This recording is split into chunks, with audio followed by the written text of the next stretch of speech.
Hi everyone, welcome back to my YouTube channel IAS point. तो आज जो है मैं आपको बताऊंगी मोस्ट कंफ्यूजिंग वर्ब्स। हालांकि जो कल की मेरी वीडियो थी उसमें भी मैंने यही बताया था कि जो कंफ्यूजिंग वर्ब्स होते हैं, most confusing verbs asked in every exam. तो कुछ वर्ब्स मैंने कल की वीडियो में बताया था और कुछ वर्ब्स मैं आज की वीडियो में बताऊंगी। और आज की जो वीडियो बहुत ही इंपॉर्टेंट है, प्लीज़ इसको बहुत ही अटेंटिव होकर देखिएगा। तो जैसे मैंने यहाँ पे लिखा हुआ है कि लाइट लाइट लाइट, लाई ले लेन, ले लेट लेट, ये जो तीनों पेयर हैं ये बहुत ही इंपॉर्टेंट है क्योंकि अक्सर एग्जाम में आते हैं। आप कोई भी अगर एग्जाम पेपर देखोगे तो उसमें इससे रिलेटेड जरूर क्वेश्चन इंग्लिश में दिया रहेगा। और ये बहुत ही कंफ्यूजिंग पेयर है और ये जो तीन पेयर है ये मिसमैच करके एरर ज़रूर दिए जाते हैं। तो प्लीज़ इसको वॉच अच्छे से करिएगा। तो जैसे मैंने लिखा हुआ है कि लाई, अब लाई एक है लाई लाइट लाइट और एक लाई है ले लेना। तो एक लाई का मतलब तो झूठ बोलना, जो कि बहुत ही कॉमन है, हम सब जानते हैं कि लाई मतलब झूठ बोलना होता है। बट मैंने एक सेकेंड फॉर्म भी एक सेकेंड वर्ब भी है जो कि लाई है। अब इसका मतलब क्या हो गया, जैसे यहाँ पे एक लाई ये हो गया, एक लाई ये हो गया, तो दो दो लाई है। एक लाई का तो समझ में आ गया कि झूठ बोलना, और सेकेंड लाई का मतलब क्या है, वो चीज़ होता है। अब जैसे यहाँ पे तक लाई लेन लेन, ले लेट ले, तो यहाँ पे वर्ब का ले सेकेंड फॉर्म है तो कहीं वर्ब का फर्स्ट फॉर्म है। तो वहाँ पे क्या होता है कि ये कंफ्यूज कर देता है कि कहाँ है। अब यहाँ पे इसे ले दिया हुआ, तो ले हमारे ये फर्स्ट फॉर्म में है या सेकेंड फॉर्म में है, ये ट्रांजिटिव वर्ब है या इन ट्रांजिटिव वर्ब है। ये सारे क्वेश्चन जो होते हैं हमें कंफ्यूज कर देते हैं। तो ये बहुत ही कंफ्यूजिंग पेयर्स होते हैं। तो प्लीज़ आप इसको वॉच अच्छे से करिएगा। तो चलिए देखते हैं। जैसे यहाँ पे लाई हो गया, तो लाई का मतलब झूठ बोलना, डोंट टेल अ लाई। यहाँ पे मैंने एग्जाम्पल भी लिखा हुआ है कि ही लाइड टू मी, वह मेरे से झूठ बोला। तो लाई का मतलब क्या हो गया, झूठ बोलना। अब यहाँ पे जो टू मी है, अब जाहिर सी बात है, मैंने आपको बताया था कि लाई टू मी वर्ब किसके ऑब्जेक्ट किसके किसके पास होते हैं। मैंने ये भी बताया कि वर्ब्स के पास भी ऑब्जेक्ट होते हैं और प्रीपोजिशन के पास भी ऑब्जेक्ट होते हैं। तो यहाँ पे जो टू मी है, तो जाहिर सी बात है ऑब्जेक्ट तो है मी, लाइट टू मी, मी जो है वो हमारा ऑब्जेक्ट है। बट वो किसका ऑब्जेक्ट है, वो टू का ऑब्जेक्ट है, प्रीपोजिशन का ऑब्जेक्ट है, ना कि किसका ऑब्जेक्ट है, लाइट का। यानी वो वर्ब का ऑब्जेक्ट नहीं है। और जब वर्ब में वर्ब का ऑब्जेक्ट नहीं रहता, वो हमारा इनट्रांजिटिव वर्ब होता है। तो हमारा जो लाई है, ये जो हमारा लाई है, ये हमारा क्या हो गया, ये हमारा इनट्रांजिटिव वर्ब हो गया। ये जो हमारा लाई है ये हमारा क्या है, ये हमारा इनट्रांजिटिव वर्ब है। तो जब ऑब्जेक्ट नहीं रहते तो हमारा क्या होता है, वो हमारा इनट्रांजिटिव वर्ब होते हैं। अब जैसे हमारा सेकेंड है लाई, अब यहाँ पे भी लाई है। अब इसका मतलब क्या हो गया, यहाँ पे भी लाई है। तो लाई का मतलब होता है लेटना, यानी लाई का मतलब लेटने के लिए भी किया जाता है यूज़, आराम के लिए यूज़ किया जाता है। आप ये बोल सकते हैं कि अक्सर ये हॉरिजॉन्टल पोजीशन के तौर पर होता है। इनडायरेक्टली एक ही मतलब होता है सारी चीज़ों का, लेटने के लिए, आराम के लिए। जैसे अगर हम चेयर पे बैठते हैं, तो चेयर पे जब हम बैठते हैं तो जाहिर सी बात है आम चेयर के होते हैं, हम अच्छे से एकदम आराम से बैठते हैं, कंफर्ट होकर बैठते हैं। या फिर अगर हम दीवार हमारे पीछे है और हम अगर बैठते हैं तो दीवार का क्या करते हैं, हम सहारा ले लेते हैं, बहुत ही आराम से हम बैठ जाते हैं। तो इनडायरेक्टली एक ही मतलब लाई का होता है। अब ये हमारा ट्रांजिटिव वर्ब है कि इनट्रांजिटिव वर्ब है, वो भी हम किससे जानेंगे, एग्जाम्पल से जानेंगे। हालांकि मैं आपको बताऊंगी। फिर जैसे एक हमारा है ले, एक यहाँ पे भी ले है। अब ले यहाँ पे भी है और ले यहाँ पे भी है, दो ले है।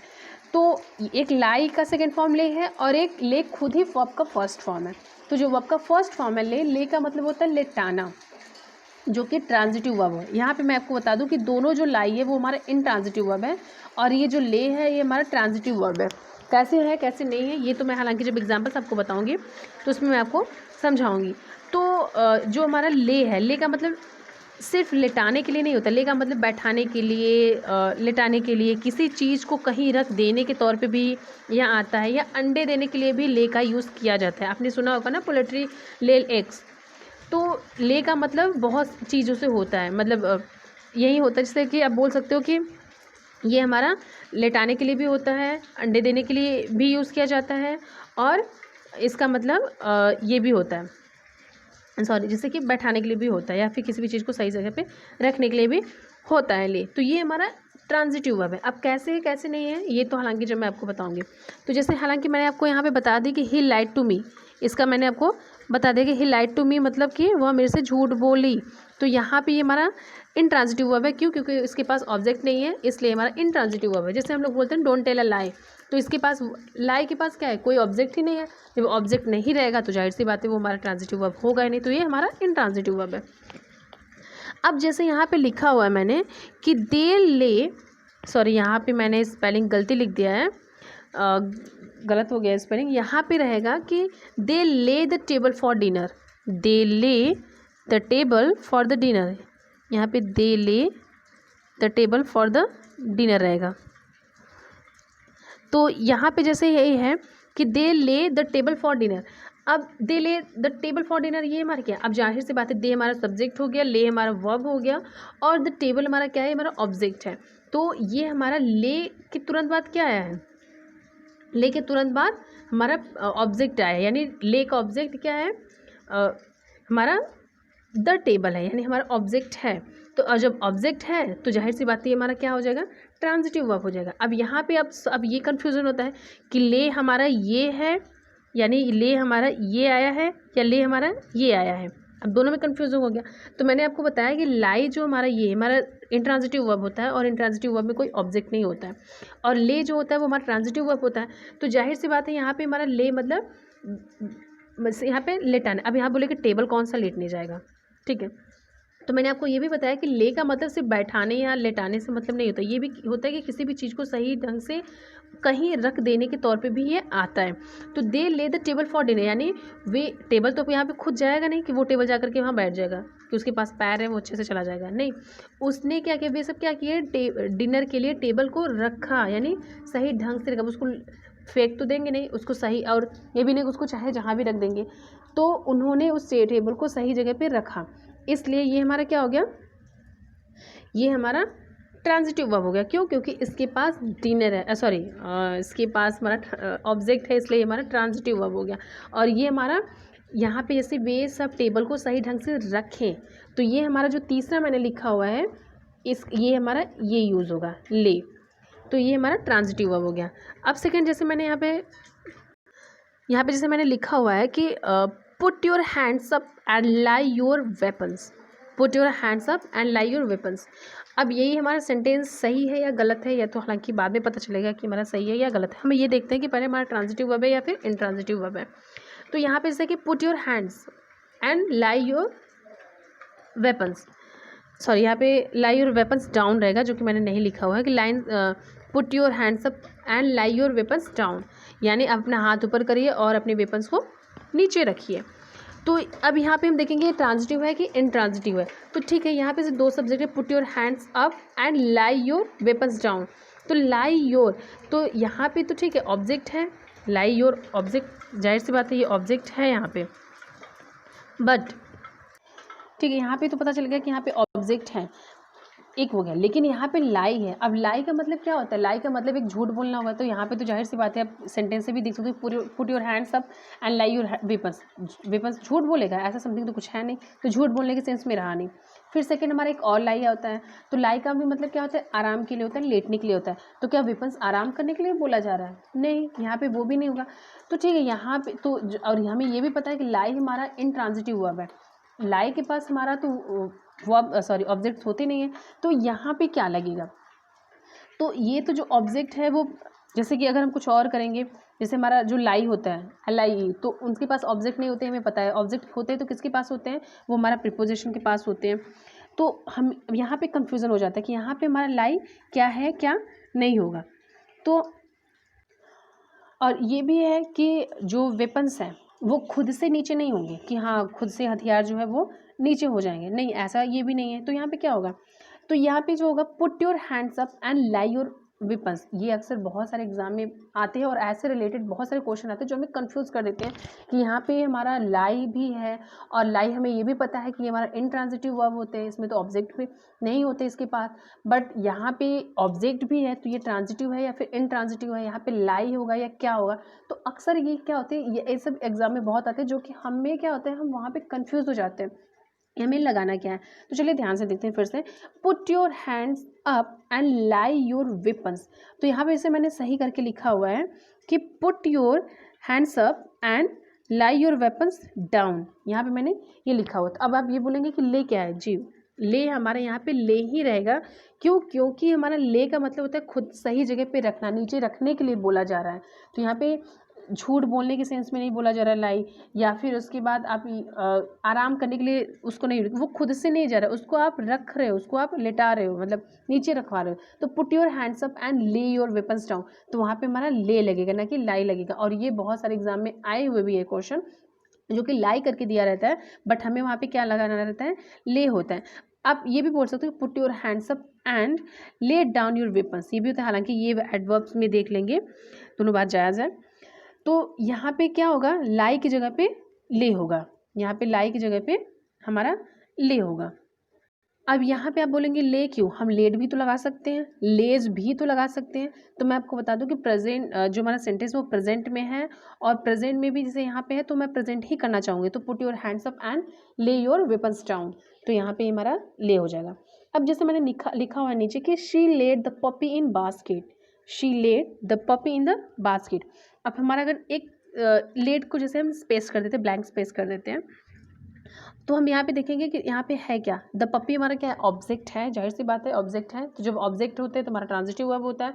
तो यहाँ पे लाई, लाई जो हमारा सेकंड से लाई, लाइड, लाइड होता है, ले ले लेन होता है। तो यहाँ पे ले लेन ऐसा समथिंग तो कुछ नहीं होगा, क्यों, क्योंकि उसके पास ऑब्जेक्ट ही नहीं होते हैं। तो हमारा लेड लगेगा। She led the puppy in the basket, यानी वो पप्पी को बास्केट में डाल दिया या फिर रख दी। तो यहाँ पे जब ऑब्जेक्ट है तो जाहिर सी बात है ये। और अक्सर जैसे होता है ना एक सेंटेंस ही, पोल्ट्री ले एग्स, जब मुर्गियाँ जब हेंस अंडे देती हैं तो जाहिर सी बात है वो ऐसे तुरंत ड्रॉप नहीं कर देती ऐसे, वो भी उसको सही जगह पे रखती है, सही स्थान पे रखती है, इसलिए वहाँ पे ले का यूज़ किया जाता है। और किसी का वर्ड का यूज़ नहीं, तो वहाँ पे ले, यानी वो उस चीज़ को, उस अपने अंडे को सही जगह पे रख रही है, इसलिए वहाँ पे ये ले का यूज़ किया जाता है। तो ये तो हमारा हालांकि बहुत ज़्यादा मतलब कंफ्यूजिंग वर्ब्स थे। चलिए दूसरा देखते हैं। अब यहाँ पे जैसे मैंने लिखा हो कि I will lie down for 30 minutes. अब यहाँ पे आई विल लाई, अब यहाँ पे लाई का मतलब झूठ बोलना हो गया, एक दूसरा तो लेटना। तो यहाँ पे झूठ बोलने के सेंस में तो रहना कि हाँ आई विल लाई डाउन, मैं झूठ बोलूँगी नीचे, ये ऐसा समझ तो कुछ हो नहीं रहा है। तो हम देखेंगे पहले इसके पास ऑब्जेक्ट है कि नहीं है। तो यहाँ पे देखेंगे कि इसके पास ऑब्जेक्ट है कि नहीं है। तो आई विल लाई डाउन, तो जाहिर सी बात है डाउन हमारा क्या है, ये हमारा एडवर्ब है, और इसके पास हमारा ऑब्जेक्ट है नहीं। और प्रीपोजिशन के बाद जो ऑब्जेक्ट्स होते हैं तो एडवर्ब, सॉरी, ये लाई का मतलब वर्ब का ऑब्जेक्ट तो होते नहीं है। तो जाहिर सी बात है ये हमारा क्या हो गया, इंट्रांजिटिव वर्ब हो। बट अगर मैं बोले कि I will lay my bag, तो उसके पास हमारा क्या रहेगा, ऑब्जेक्ट रहेगा। जब ऑब्जेक्ट रहते हैं तो जाहिर सी बात है हमारा ट्रांजिटिव वर्ब होते हैं। जैसे कुछ और भी वर्ब्स होते हैं जो कि सेम मतलब जो कभी कभी क्या होता है कि सेकंड का जो वर्ब का जो सेकंड फॉर्म होता है वो वर्ब का फर्स्ट फॉर्म भी होता है, या फिर वर्ब का जो फर्स्ट फॉर्म होता है वो सेकंड वर्ब का सेकंड फॉर्म भी होता है। तो ऐसे बहुत सारे वर्ड्स होते हैं जो कि हमें कंफ्यूज कर देते हैं। तो जैसे यहाँ पे लिखा हुआ है कि find, found, found, found, founded, founded. अब यहाँ पे जैसे यहाँ पे एक ये फाइंड हो गया और दूसरा हमारा, अब सेकंड फॉर्म क्या हो गया, फाउंड हो गया, थर्ड फॉर्म क्या हो गया, यहाँ पे सॉरी दिख नहीं रहा है। तो यहाँ पे से फाइंड है, फर्स्ट फॉर्म है, सेकंड फाउंड है, थर्ड फॉर्म फाउंड है, और यहाँ पे मैंने फाउंड लिखा है, फाउंडेड, फाउंड, तो ये भी हमारा वर्ब का फर्स्ट फॉर्म है। इसी तरह green, ground, ground, ground, grounded, grounded, ऐसे बहुत सारे हैं। Sorry, grind, ground, ground, ground, grounded, ground. तो यहाँ पे बहुत सारे ऐसे कंफ्यूज कर देने वाले आते हैं। तो चलिए देखते हैं किसका क्या मतलब होता है। तो जैसे यहाँ पे फाइंड है, तो फाइंड का मतलब क्या होता है, ढूंढना। ये कॉमन वर्ड है, ये हम सब जानते हैं कि फाइंड मतलब ढूंढना होता है। और फाउंड मतलब क्या होता है, स्थापना करना, यानी किसी चीज़ का स्थापना करना। अब जैसे मैं आपको एक चीज़ बता दूं कि किसी काम में ई आर या ओ आर लगाकर उस काम को करवाने वाले नाउन के तौर पर यूज़ किया जाता है। ध्यान से सुनिएगा, मैंने क्या कहा कि किसी काम में ई आर ओ आर लगाकर उस काम को करवाने वाले नाउन के तौर पर यूज़ किया जाता है। तो आप ये बोलेंगे कि ठीक है, जब यूज़ के, जैसे कि चलो एक एग्जांपल मैं बता दूँ कि जैसे यहाँ पे मैनेज क्या है, एक वर्ब होता है, और किसी काम को करवाने के लिए, और जो इस काम को करवाता है उसको हम क्या करते हैं, मैनेजर बोल देते हैं, उसमें ई आर जोड़ देते हैं, आर जोड़ देते हैं। या फिर जैसे हीट, यानी गर्म करने वाली चीज़ को गर्म जो करता है उसको हीट कहते हैं, जो गर्म चीज़ करने वाले होते हैं उसको हीटर बोलते हैं। या फिर कूल, ठंडा होता है, और कूल करने वाली चीज़ को कूलर बोलते हैं। सिंग, सिंगर, डांस, डांसर, इसी तरह। तो यहाँ पे फाइंड की जगह पे फाइंडर क्यों नहीं हुआ, फाइंडर होना चाहिए, हम फाउंडर क्यों कहते हैं, हम यही बोलते हैं ना फाइंड, सॉरी फाइंड है तो यहाँ पे फाइंडर होना चाहिए। तो हम फाउंडर क्यों यूज़ करते हैं, हमें फाउंडर नहीं लगाना यूज़ करना चाहिए। तो मैं आपको बता दूं कि फाइंड का मतलब होता है कि ढूंढना, और फाउंड का मतलब होता है स्थापना करना। यानी जब किसी भी चीज़ को आप देखेंगे तो यहाँ पे स्थापना करना होता है, यानी किसी भी चीज़ को स्थापना करना, कॉलेज का स्थापना, या फिर who is the founder of Facebook, ऐसा समथिंग, या फिर कौन इस कॉलेज का स्थापना किया है। तो यहाँ पे क्या होता है कि फाउंड का मतलब स्थापना करना होता है। ये मत सोचिएगा यहाँ पे फाइंडर क्यों हुआ। जब ठीक है आपने बताया कि ई आर लग जाएगा, ओ आर लग जाएगा, तो वो आपके फर्स्ट फॉर्म में लगता है। हमें पता है कि अगर हमें किसी भी काम को करवाना रहता है, उस अगर नाउन के तौर पे हम उसे यूज़ करते हैं तो उसमें ई आर या ओ आर करके हम नाउन के तौर पे उसे यूज़ कर सकते हैं। तो हमें फाइंडर होना चाहिए। फाउंडर क्यों होगा, तो फाउंड एक अलग ही वर्ड है, एक अलग वर्ब है जिसका मतलब होता है स्थापना करना, उस सेंस में होता है। अब जैसे मैंने यहाँ पे लिखा हुआ है सेकेंड, ग्राइंड, ग्राउंड। अब यहाँ पे देखिए, जैसे ग्राउंड मतलब क्या होता है, यहाँ पे ग्राउंड है एक, जो कि ग्राइंड मतलब पीसना होता है, और ग्राउंड मतलब पीसा हो गया। एक वर्ब का सेकंड फॉर्म भी यहाँ पे ग्राउंड है। तो यहाँ पे भी हमें कंफ्यूज कर देता है कि यहाँ पे क्या होगा क्या नहीं होगा। जैसे मेरे घर में ग्राइंडर है, ग्राइंडर ज़रूर होगा, मिक्सर ज़रूर होगा। तो मिक्स करने वाले को मिक्सर बोलते हैं, ग्राइंड करने वाले को ग्राइंडर बोलते हैं। अब यहाँ पे जैसे एक मैं आपको बात बताना चाहूँगी कि इंग्लिश में अर्थ जो होते हैं वो वर्ब होते हैं।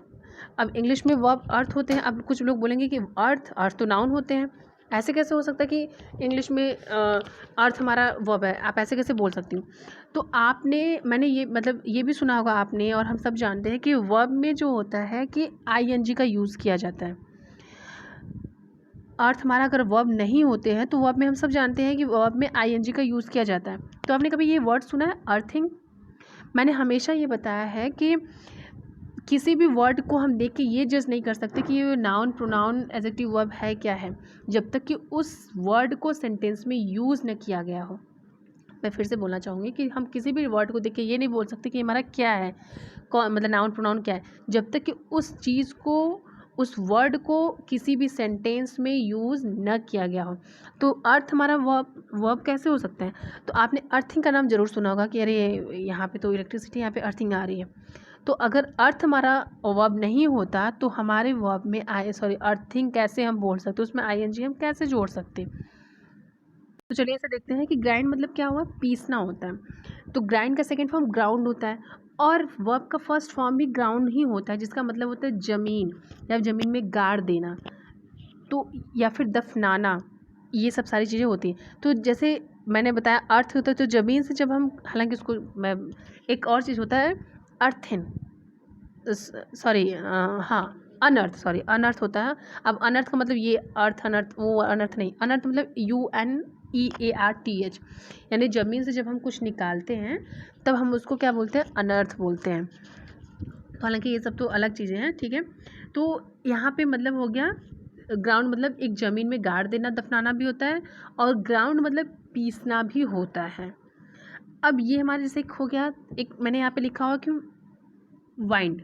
अब यहाँ पे कुछ लोग इसको विंड पढ़ेंगे, तो मैं आपको बता दूं कि विंड जो है, विंड मतलब हवा होता है, जो कि वो अलग ही होता है।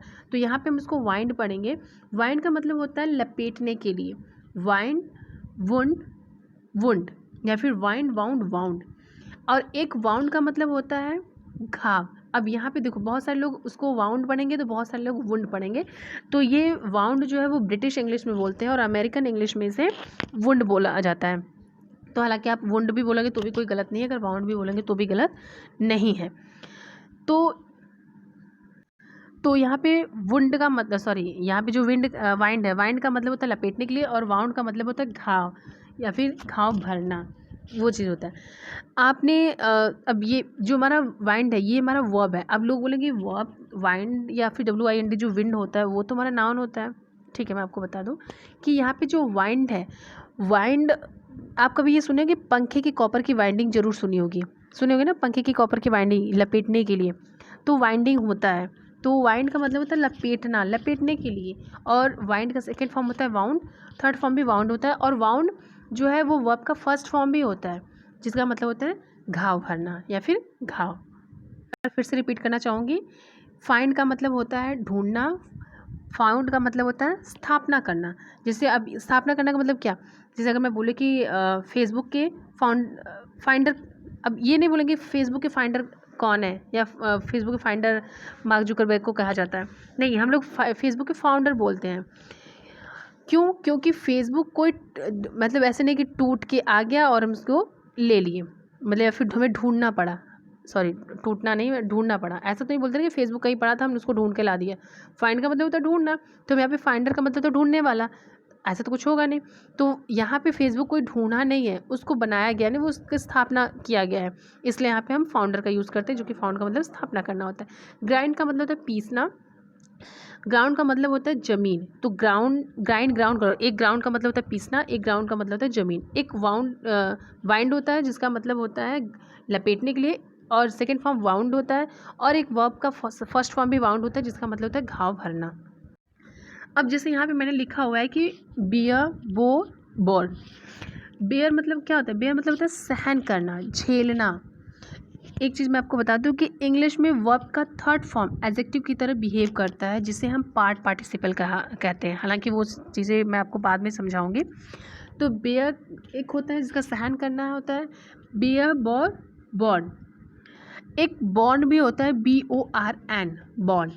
तो वहाँ पे क्या होता है, जैसे कि हम दोनों भी बोल सकते हैं कि अगर माँ से जब डिलीवरी देती है, मतलब बच्चे को जब जन्म देती है, तो वो भी क्या करती है, झेलती है सारे पेन को, वो झेलती है।